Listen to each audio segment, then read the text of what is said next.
And so, Governor, thanks for your time. Last I checked, we're 44 days into your administration. What grade would you give yourself so far? I wouldn't even give myself a grade yet. I mean, we've had so much challenge from multiple fronts.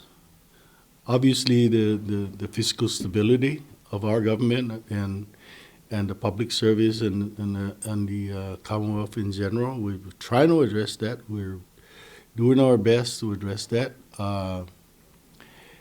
The other projects that we have, the economy itself, how are we going to deal with it post-pandemic? So, 100 days is being in this chair.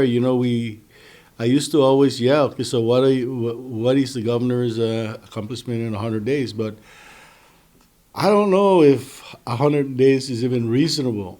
Given the challenges that we have. But we're going to move forward, and I think we will begin to see some results, significant results of things that are going to happen in the next month or so. We're certainly going to move a lot of our pending CIPs, their infrastructure projects. I've just had the pleasure to sit down with PSS leadership this morning, and that was one of the key conversation is where are we in some of the major school reconstructions, and that was a concern that I've had for quite a while, and they've assured that things are going to move along.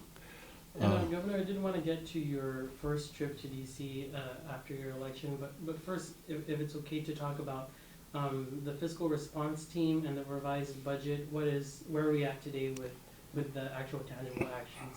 Okay, so the fiscal response team actually is moving. We're at the throes of finalizing our revised budget. This morning, I had the pleasure of walking into their meeting with the legislature. The legislature's team was there, and our team were there, and we were discussing. And I kind of requested, I actually requested that we have a revised budget draft, final draft for consideration by the legislature. So Friday, probably tomorrow's Thursday, they're supposed to get that draft, and I think they've come to an agreement on how to proceed forward with it. Because the last thing I want to do and I want to see is to drag this out by submitting a draft to them that's really far from what they would like to see. And so that's why we're involving the legislature to get it done. So hopefully by this week, end of the week or early next week, the whole legislative body, both the House and the Senate, will have a draft for consideration. And in terms of reduction in government employees, do you have a ballpark estimate about how many people are going to be let go?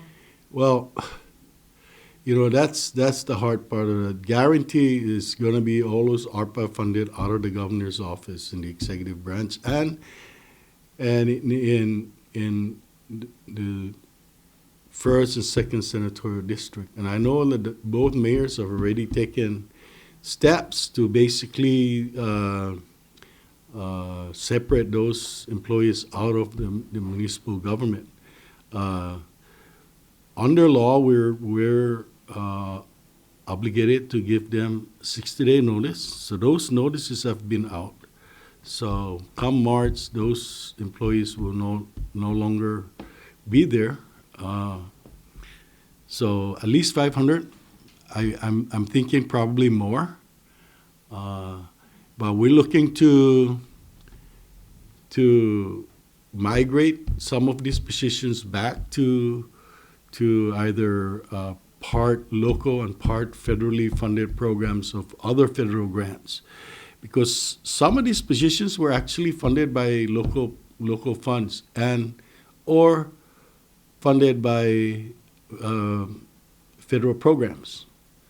But somehow they got migrated back into ARPA, and so we're trying to reverse that. We're trying to see those where we can save these positions, but it's painful. But that's the environment we're in. That's the situation we're in. And then why don't you touch on your announcement this morning for the Small Business Development Council, I believe? Yeah. What's your rationale behind that, and will it replace GISEA? Are you planning to rescind that executive order that established the Governor's Council of Economic Advisors? So how do those things play? No, and we see how in a lot of organizations and a lot of these advisory councils, small businesses are usually excluded, not necessarily intentionally, but a lot of times they don't participate in decision makings of the economy, or because maybe their muscles, because of their small muscles, but we want to make sure that when we give these folks a voice in the economy. And are you going to no, I'm not.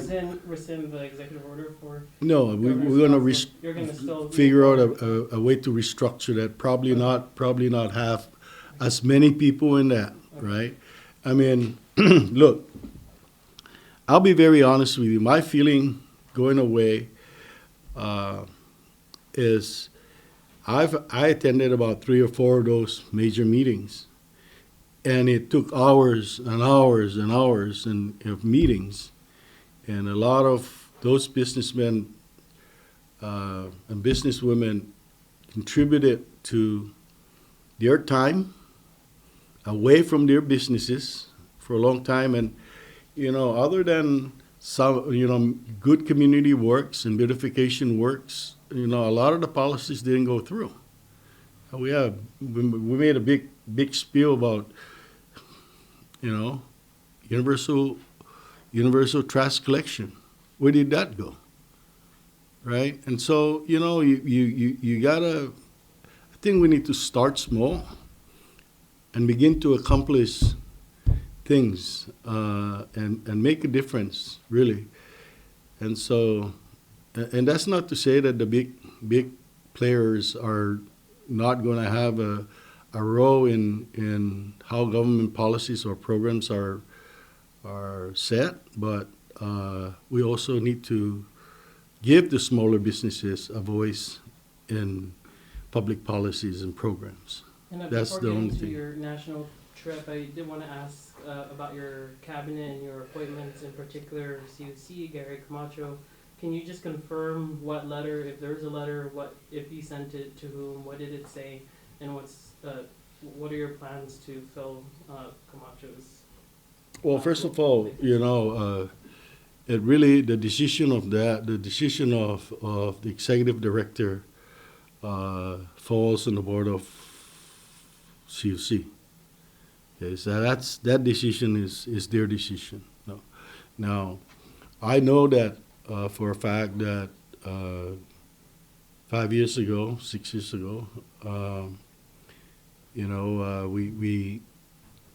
we were put under stipulated orders, and one of the major deficiencies is the qualified filling the qualified positions.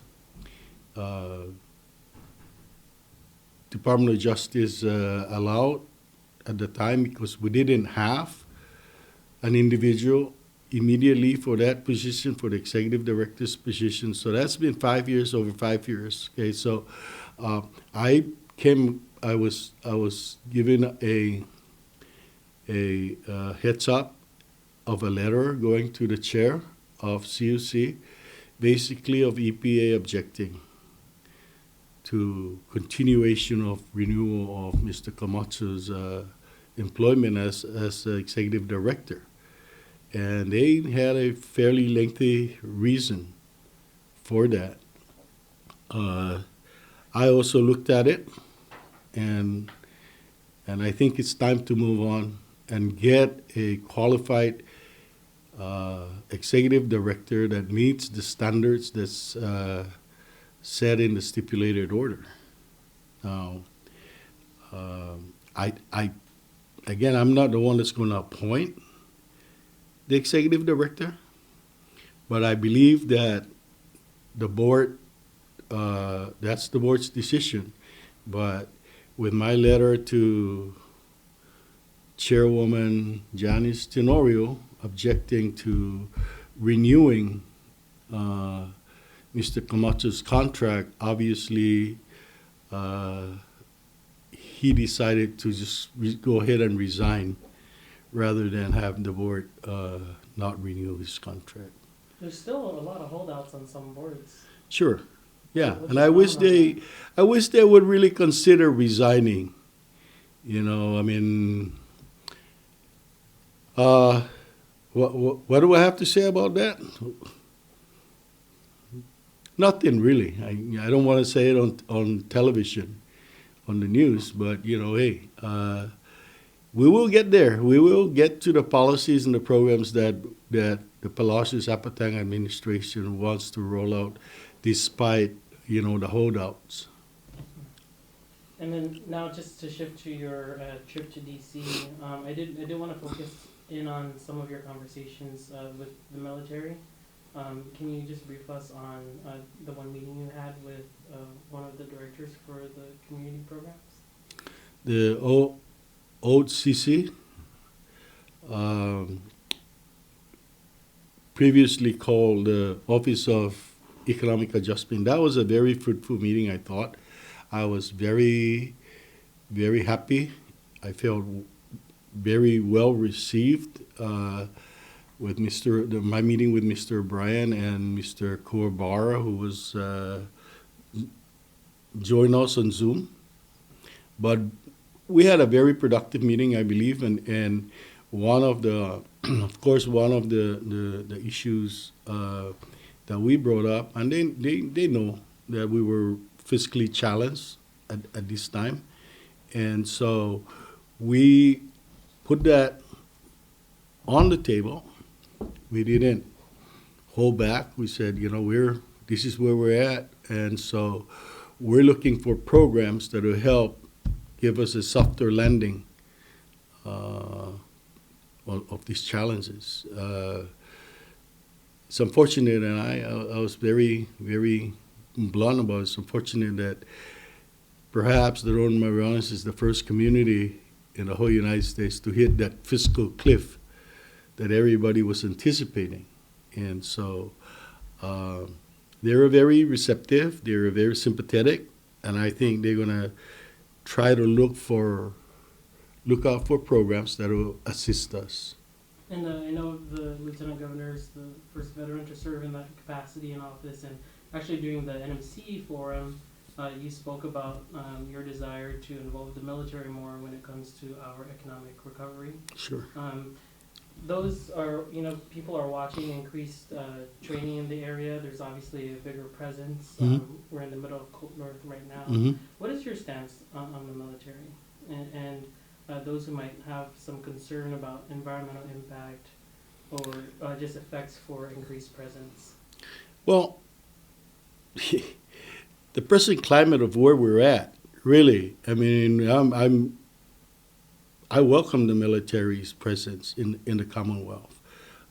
Military's presence in Guam has been there for a long time, in Hawaii, for example. So there's a military economy that this Commonwealth sorely needs. And what would that look like in your mind? Because Guam just opened up, right? They just broke ground for their new base. So for here, what would you say? Well, what's on your mind? Immediately, if we can get military tourism coming in, Tinian being a divert, what does that? Employment opportunities, capital improvement opportunities for the projects in Tinian, and they're looking at the ports also. That's going to be a big project. and I hope that goes through. But something like Cope North, it's out there, and we're part of a big nation, albeit we're probably the westernmost soil, but we are part of the United States, and seeing their presence here, training, is part of being an American, part of being an American soil. And so environmentally, we have to be very vigilant also. Just like any citizens, that we have to make sure that the Department of Defense also complies with the NEPA process, and we have to be vigilant in those review. And I think we have been, and fortunately, actually, the Department of Defense in looking at and talking to some of their folks, they're keen on making sure that they comply, with. And I know that they're remediating some stuff that were not addressed in particularly in Tinian, with the previous military presence. But I think that everything that they're doing, they're willing to comply, and they even have a whole team of environmental folks that are making sure that they're in compliance with NEPA and other environmental laws.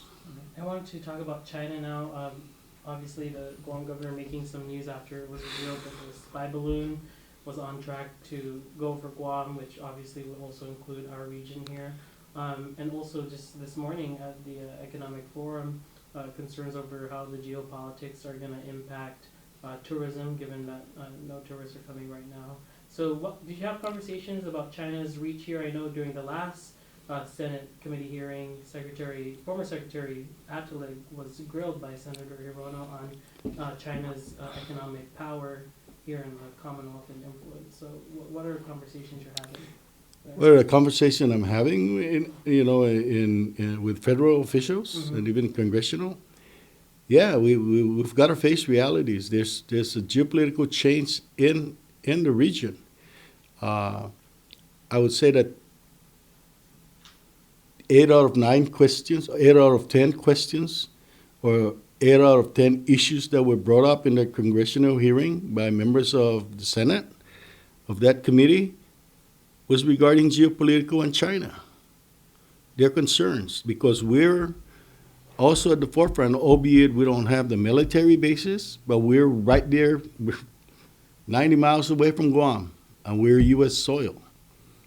So we play a major role in the national security. So, yeah, the conversation is there, and I admitted that, hey, yeah, we are part of this too. Whether we like it or not, that's the changing climate of geopolitics with China right now. And, our policies have to be consistent with national policies. I mean, there's no if, when, but, or how. I mean, as much as we like to have a thriving economy involving Chinese investors and Chinese tourists, that may end soon if we're not very careful. Because national security comes first. I mean, I expressed that, and people asked me what I think about it, and I said, yeah, absolutely. So that's where, also the Office of Economic Adjustment, or OLDCC, comes in, is like, what are the economic impacts, let's say, of a military policy or of a policy, national policy regarding national defense, impacts on the community, okay? And that is going to be something that we need to articulate well, so that we can perhaps get some sort of an assistant to adjust economically as this thing continues. But that's part of the world that we live in out here now. And Governor, just my last question before opening it up to you for closing comments. I'm curious because the makeup of Congress has changed. It's leaning Republican now. Naturally, our delegate has lost his committee assignments, but you also have ties to American Samoa's delegate. Are we working with the Samoan delegate to get some of our priorities in line on the national level, given the makeup of Congress currently? Yeah, let me share my thoughts on that. Kalili and Congressman Kalili and Congresswoman Rattlewagon are both delegates of insular areas, and it is my understanding that these folks from Virgin Islands and even Guam work together despite regardless of whatever party affiliations they have nationally. I don't really see anything changing with Kalili because I know that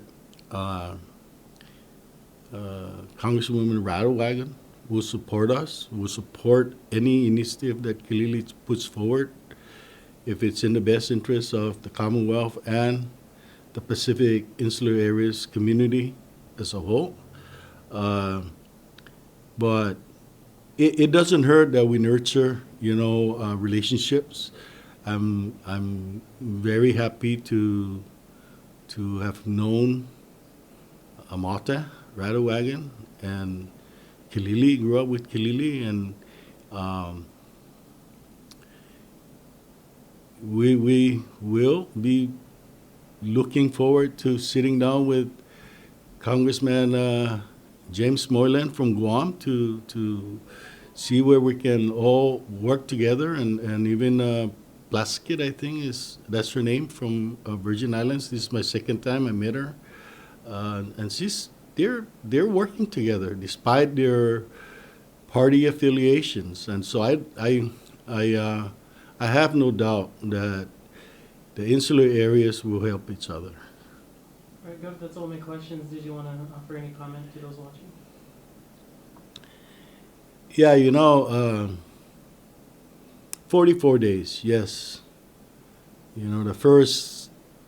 Almost the first 30 days, and even now, up to now, we're still trying to fix the fiscal situation and the government operations, as reduce it back, because we don't have a choice. We really don't have a choice. We're making painful cuts and taking painful actions that may not be popular at all. But that's the cards that have been dealt to this administration, to the Palacios-Zapatang administration to start. So we will work very hard. We will insert and put qualified individuals to rebuild the confidence of our people despite the challenges that we have. I would only ask that we don't get too depressed about the situation that we're in, and that there is always hope. We cannot lose hope. That's the only thing that I'm going to ask. We have to continue to be optimistic about our future. If we work hard, stay focused, and be serious, and be truthful, and be honest, and not be wasteful and squandering of our opportunities, I think we will be in a better place in a very short period of time. I've had several very informal discussions with my fellow governors from Guam, American Samoa, and they sympathize. They're very encouraging. Like, just keep at it. You know, if those people have hope for us, we should have hope for ourselves.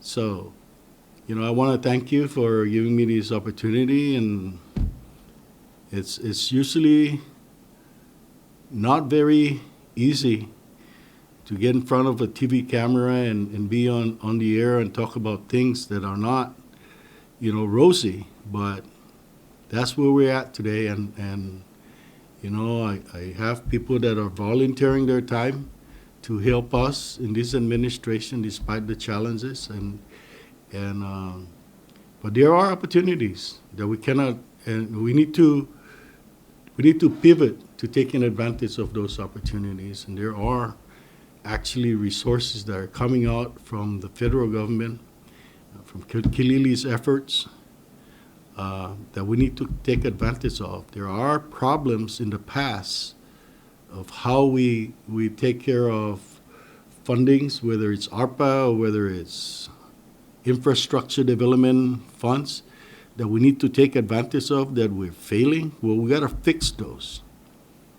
We got to fix those. Those are already there, and if we can just stay on top of things and get focused, then we will come out ahead. We will get to a better place than where we're at today.